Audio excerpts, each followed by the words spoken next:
Can I count it all? Yeah. Can I count it all? Yeah. Count up. 1, 2, 3, 4.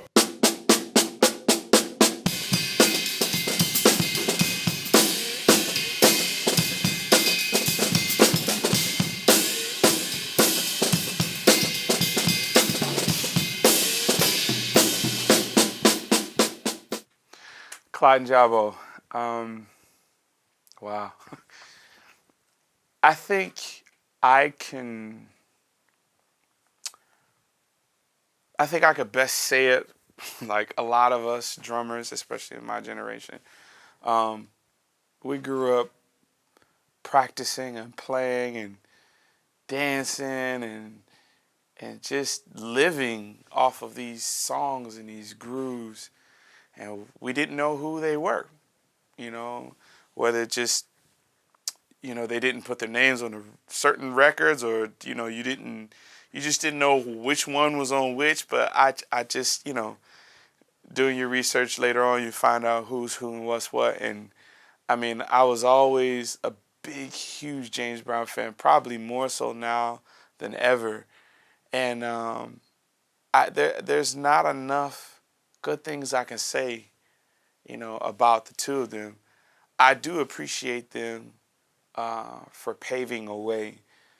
And I say that to say, although we should have moved on from the whole black and white and race and, this type of issue, we should have moved on from that.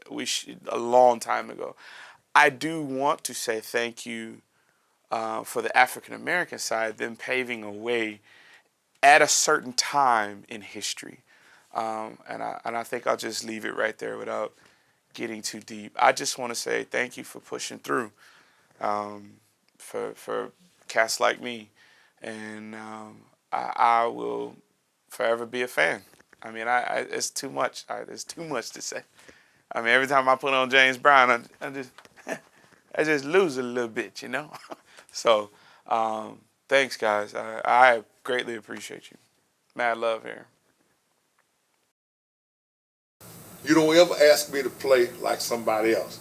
I never can play like Clyde. I can Clyde play never like can Bo. play like you don't expect. Don't do that. That's an insult. Well, how much? Let me ask you this though: how much of each other did you influence? How much did you get? Did you gain from his playing, or vice versa? You hear? It's just like I told you earlier, and I was talking to Norbert about this. Regardless, if you just start playing drums yesterday or this week, and I walk in and I'll sit somewhere and hear you play, you will possibly play something that I can use into my playing, to fuse into what I'm doing, okay? While you're doing that, while he was playing, I could hear some things that Clyde was doing, but I could hear him the way I would do them. Right. And that's what I would do. I would play off of what, if he played such thing, I say, okay, I heard that, Clyde.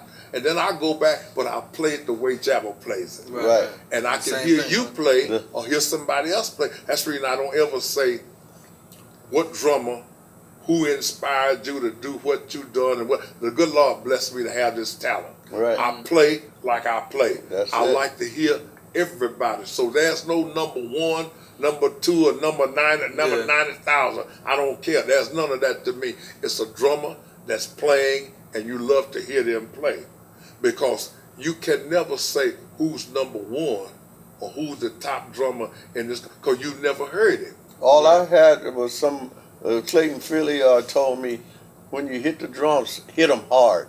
I went, yeah, man. He said, don't play with him, hit them hard. And Clayton, for the people that don't know, Clayton Philly was a person. He was that one knew. of the first drummers that really did a lot of that recording with James. I found this out in my playing. You don't have to, you know how drummers flag out and rap back and be going. You don't have to do that. If them drums is tuned right, you can sit right there. I'm lazy. I don't like to do all that flashing. I can't do all of that. But I can play and pop them drums just to allow the next one. Yeah. But it ain't how fullback you draw, because while you drawing back there, I done hit it and gone anyway. But you know, but that's what I'm saying. You know, Yeah. it's the way you do. You learn Right. technique for yourself. Correct. Yeah. Yeah. Clyde, when you left James Brown, you went to Motown, right? Yeah, I joined up with Motown. What are some of the things that you did over there that we could probably recognize? Well, we That we never probably got did. nothing done because it was too much smoking. It was too much. We had our own rehearsal hall and Yeah. everything because the bass player, no, the guitar player or bass player, his dad was part of Motown, owned part of Motown, and he's the one that was in touch with that had the band, and we went in there and we just started playing, and I didn't like it because, like I said, it was too much smoking, drugs going on. Yeah. And I left them. I told them I was leaving. I split them after about 3 weeks. Oh wow. I stayed there for about 3 Man, that weeks was and I real left short. them. Huh? Yeah, that's real short. Oh yeah, yeah. And I just couldn't take it no more. Yeah. So I left them. But then after that, after I left them about a week, then I went back with Brown. Brown came and got me, Mr. Bobby, that jive ass. But oh man. We can edit that out. But he came Go and ahead. got me and says, Brown wants you to come back to the group. And I says, okay, because I was tired of Motown. Good, I'll come back. And Jabo was still there. Oh, okay. And that was the first time I quit. Second time I quit, I just quit. And that was about, what, 8 months after I came back? 7 or 8 months. Yeah. And I says, I'm leaving again, Jabo. Jabo said, no, you ain't. I go, yes, I am. And I split. And I went to Chattanooga, in my hometown. I went to Chattanooga and started hanging out there. And that's when Bobby came and got me again. And I joined back up with Brown. And it was all good, but I just couldn't take Brown no more. I couldn't take his attitude, his show was great, but his personality and attitude sucked. Made you, it turned you all over and around. And a lot of people, when he find him, they skip notes and stuff because they were scared.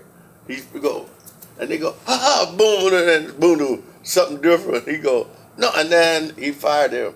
He fired those people. I never got fired. I just quit. Yeah. Couldn't take him. When you left, you ended up going back to play. Was you playing for BB King after that? Yeah, I left one with BB King. I had enough, man. We were in Africa. Well, something had said it's time, you need to get away from there. And I was in Africa. We were there for the R.L.A. Foreman fight. And BB King was there, and he had came up and asked me because Sonny Freeman, the drummer that I took his place with Bobby Bland, was playing drum with BB, and Sonny Freeman was leaving the group, and BB had called me, asked me to come by his dressing room. I went by, hey, he said, I was saying about if Sonny is leaving, I was wondering if you was interested in playing with me. Yeah. I said, let's talk a little business. What kind of business? We explained the money part of it, the business. I said, well, I'll give my notice. And I said, yeah, I don't mind doing it. So, but I got to give a 2 week notice. He said, okay, that's fine. So, just before we left Africa, I had written out my 2 weeks notice and given it to him. And Jane wanted to know what was wrong. And I said, it's just time for me to leave. See, Brown never knew when I was going to quit. He said, well, Jab, why, is it money? I said, no, well, why are you going to leave me, man? I said, man, James, I just got to go. I've had enough. See, I didn't And want he to didn't talk say to no Brown more. when I was going to quit. And I didn't want to talk to him. But then after that, I just quit. 2 weeks was up, I left, and that was it. So I see it, man, and I had enough, man. I had enough of what was going on, and I could see what was going on. I just truly didn't like a lot of controversy. I just didn't like a lot of it, and there was a lot of controversy. Like there was people within the group being pitted against each other. Man, I just didn't like it. Yeah. And rather than me saying anything different about it, I said, well, hey, it's time to go. Thank you. I'll see you. I went to Vietnam with him, and that was a hot show, and everything was nice. He only took me. Jabo didn't go on that one. And he picked out a rhythm section, a group rhythm, the rhythm, how many was going in the rhythm. But the first time I ever went to New York, I heard it says, we're going to New York. And I'm going, New York, wow. Went to New York. And then in New York, that's when they said, well, we're going to Vietnam. I said, Vietnam, me, I don't know. I was from the South. Didn't know nothing about all that traveling. Yeah. And he says, well, they said, Mr. Bob and them said, well, you got to go get your shots. I said, shots? For what? I can't stand needles. But I had to go to this company wherever, and they shoot you with the needles for whatever disease over there was floating. But when I got my shots, they made me so sick. I'd never been that sick in my life. I thought I was dying. I'm in the hotel. I called the hotel. I go, do y'all have any doctors in the hotel? They says, for what? I says, I took shots because I'm going to Vietnam. They said, ain't nothing they can do. You got to live with that and wait till it wear down. But when it wear down, I was going, it was bad, man. I've never felt that bad before. And then we left going to Vietnam, and I didn't know why we were taking shots, but it was a nice show over there. We kicked butt. And I smoked, of course, there. Had a good time. But we didn't. I played all the show. Yeah. So he's the only drummer. Yeah. I didn't go. I wasn't going. I told him, I was asked to go because I could have went before he went. Correct. And I just told him, I said, I got my wife and family, and that's in a war zone. I just don't want to take that chance. Correct. Yeah. All right, Jab, that's cool. I can understand it. So that was it. I didn't go. You guys have both had, known first or really well known for being the two. Although we found out today there was plenty of James Brown drummers, but you guys were the two popular and prominent, dominant drummers that everybody knew of, and had created all of the because of the grooves. Yeah, because of the grooves that you guys have created, and because you guys, man, just playing together just was excellent. But you also had extensive careers beyond James Brown.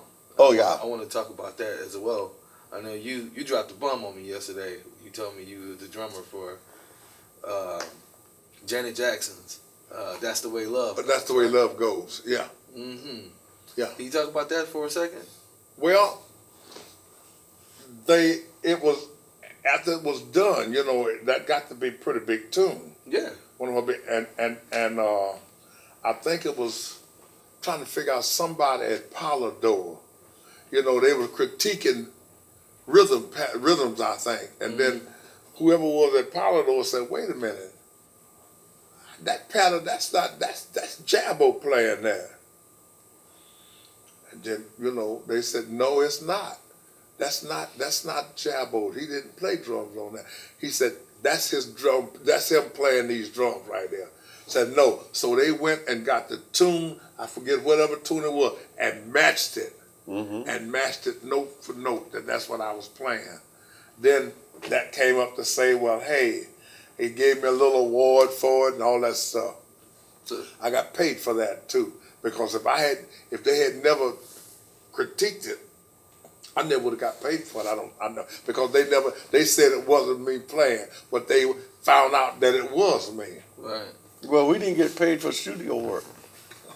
So how do y'all feel about being sampled all these times?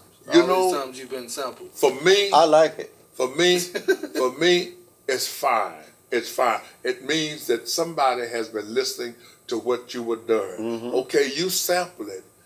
Even though we don't get paid for the sampling. Well, that's not right. But I tell you what. Okay, I go back to that. The good Lord's gonna provide for you anyway. Right. But the thing that I say about the people that sample what we're doing, at least the least you can do, if you're not gonna pay it, the least you can do is recognize whose pattern you are using. Right.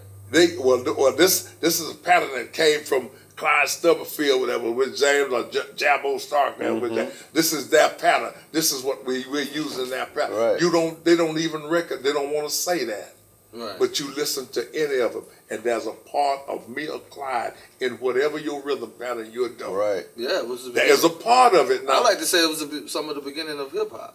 It was the. All right, but they don't want to give you the accolades that's due you. Well, it's all good. It's okay. Same. Oh yeah. It's all right. I'm at peace with it, because what's for me, I'm going to get it anyway. Right. But I just say I think it's a little disrespectful for you not to at least recognize who you're taking it from. Right. Well, I was happy because somebody say that's your drum pattern. I go, cool. I'm glad somebody's using it. Yeah. Trying to use it. Yeah. I had people write my patterns down, and they can't write me down. Right. They can't put me in music. What did I tell you about it? Yeah. Notes, they can't put me in notes. You're just not gonna do it. Yeah.